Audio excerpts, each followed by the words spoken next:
One thing to pay attention to this offseason is the Cardinals looking to cut some payroll, and Derek Gould of the St. Louis Post-Dispatch wrote recently that while Wilson Contreras and Sonny Gray don't really want to waive their no-trade clauses, Nolan Arenado could be game, and he wrote here that the Cardinals are going to spend the next couple of weeks gauging which teams have interest in Arenado and getting a feel for what might be available in a trade. Now, with the Cardinals currently, they're kind of hanging around in the middle. You know, you got a lot of contracts on this payroll that you don't really need at this time. They need to start focusing on the youth within their organization, and Nolan Arenado is making a fat chunk of change. Now, the Rockies are paying some of his salary for the next couple of years, $5 million per season, but still, you're paying the guy a lot of money, and with Arenado, the numbers have been dwindling over the last few years. Go back to 2021, his first season in St. Louis. He had 34 home runs, pretty solid season overall with the .494 slugging. Then 2022, he was amazing that year.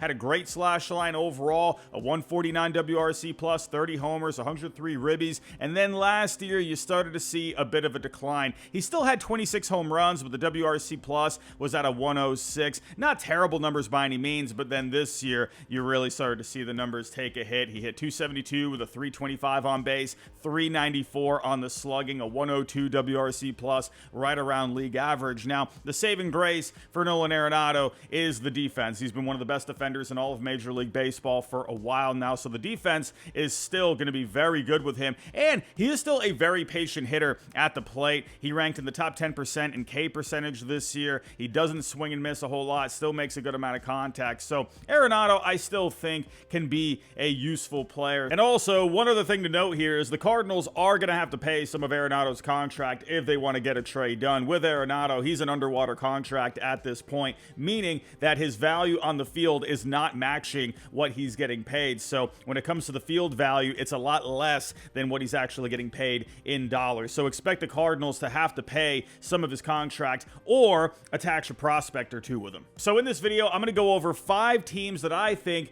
could be a good fit for Nolan Arenado. Let's get to it. Let's start off with the Toronto Blue Jays. Now, the Blue Jays have been trying to get over the hump now for the last few years, but they just haven't been able to get the job done. They did have a solid third baseman not too long ago in Matt Chapman. They tried to give an extension to him, but in the end, he tested out free agency. He went to the Giants, and then he signed an extension to stay there. So there goes that. But I think Nolan Arenado could be a decent option here in Toronto. Their infield is a bit of a question mark right now. You got a few different guys. You got Will Wagner. You got Spencer Horwitz. You got Ernie Clement here. But I think someone like Ernie Clement could be more of a utility player, and Nolan Arenado can be a steady option at third base for the next couple of years. Now, if you take a look at the Baseball Savant Illustrator here at Rogers Center, I think Nolan Arenado's pull bat could actually do pretty well here. Now, if you take a look here at left field, it goes out 328 feet, and you see some outs here that could possibly go for some home runs here. So maybe that pull bat could be a good fit with the Blue Jays. At this point, I think the Blue Jays, they could use a veteran guy like this to try and help them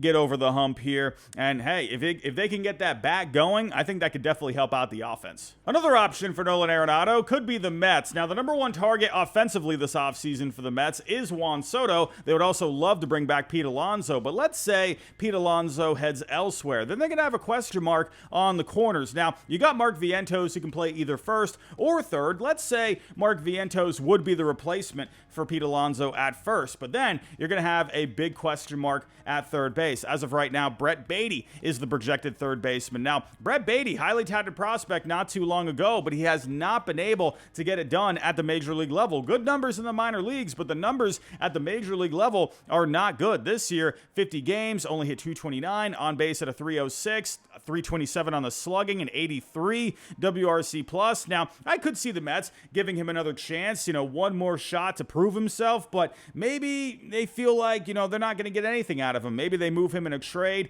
and maybe you can go after someone like Nolan Arenado, a seasoned veteran that you can count on for the next couple of years. He would give you great defense at third base as well. Now, the only problem I have with Nolan Arenado on the Mets is that Citi Field is a pitcher-friendly park. With Arenado's numbers declining over the last couple of years, I'm not sure if his bat would fit well at half a season at Citi Field. But, if the Mets, if they wanted a guy that can give you some good defense at third, maybe they can get something worked out with the bat, then yeah, I think the Mets could be an option. How about the other team in New York, the Yankees? Now, the Yankees are also focused on Juan Soto. They would love to keep him around for years to come with Aaron Judge in this lineup as the modern-day Mickey Mantle, Roger Maris, but they got a question mark at third base. Now, Jazz Chisholm came over at the trade deadline. He played a lot of third base down the stretch and in the postseason, but Jazz is better suited at second base or center field because of his range and his speed. Now, I think you could have him play third base maybe a little bit, but I would have him stay at second base or center field. Now, you got DJ LeMahieu who can play third, but he's had a lot of injuries over the last couple of years. I think he's better off staying at first, getting some DH time. I would not move him out of those spots. Now, you get a couple of younger options in Oswaldo Cabrera and Oswald Peraza. Maybe one of those guys can grab the job by the horns, but if they wanted to go with a steady veteran option at third base, I think Nolan Arenado could be a good fit for them, a good veteran guy to have in your clubhouse there. He'll give you great defense at third base. The Yankees, have shown in the past too, they can get some guys back on track. The guy that comes to mind right away is Matt Carpenter, so maybe they can get something going with Arenado. But again, you do have a couple of young guys here in Cabrera and Peraza, but if you wanted a steady veteran, I think Arenado could be an option. Staying in the AL East, let's talk about the Red Sox. Now, you might be thinking here, Robbie, do you even know your own team? They already have a third baseman in Rafael Devers. Well, hear me out. Now, we know what Rafi can do with the bat. He's been one of the best bats in Major League Baseball for a while now, but when it comes to the defense, he is absolutely atrocious. Going back to 2022, he is statistically the worst third baseman out of all third basemen that have played 2,000 innings there. -17 on the outs above average, -12 on the fielding run value, -4.1 on the defense. I think Rafi Devers needs to move to DH. And another thing with Rafi too is he's been getting hurt in the second half over the last couple of years. I think he'll be more fresh at DH. You're paying Rafi Devers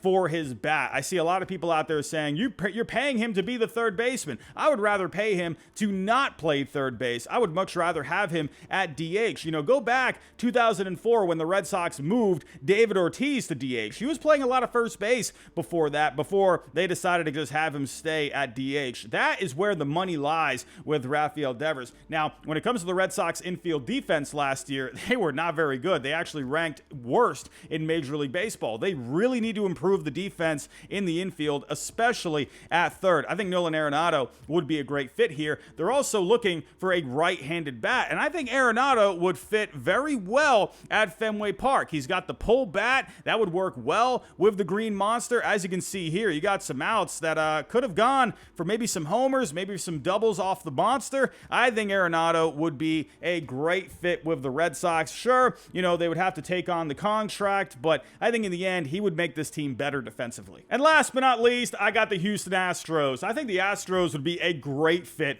for Nolan Arenado. Now, they've had a third baseman for a while by the name of Alex Bregman, but Alex Bregman is a free agent, and I don't think he's going to go back to the Astros. The Astros don't really dive into the big free agent contracts. Sure, they brought in Josh Hader last offseason, Jose Abreu a couple of offseasons ago. We all know how that turned out, but the Astros usually don't play with the big money contracts. They've done some extensions like Jose Altuve and Yordan Alvarez, but I don't see them getting into the Alex Bregman sweepstakes. I think Nolan Arenado would be a good replacement for the next couple of years at third, right? You would still keep that same good defense. Alex Bregman was very good defensively, so you would still keep that with Arenado. But like I said with Fenway Park, I think Arenado would be a great fit at Minute Maid Park for half a season. They got the short porch in left field, as you can see here, just like we saw at Fenway. A lot of outs would have gone for hits, maybe even home runs. I think Arenado would be a fantastic fit with the Astros. But those are my thoughts. Tell me what you think down below in the comments. Where do you think Nolan Arenado should get traded to? Which team would you like to see him go to? Let me know down below. But everyone, that's all I got for this video. If you can on the way out, hit that like button for me, subscribe if you're new, and I'll talk to you next time.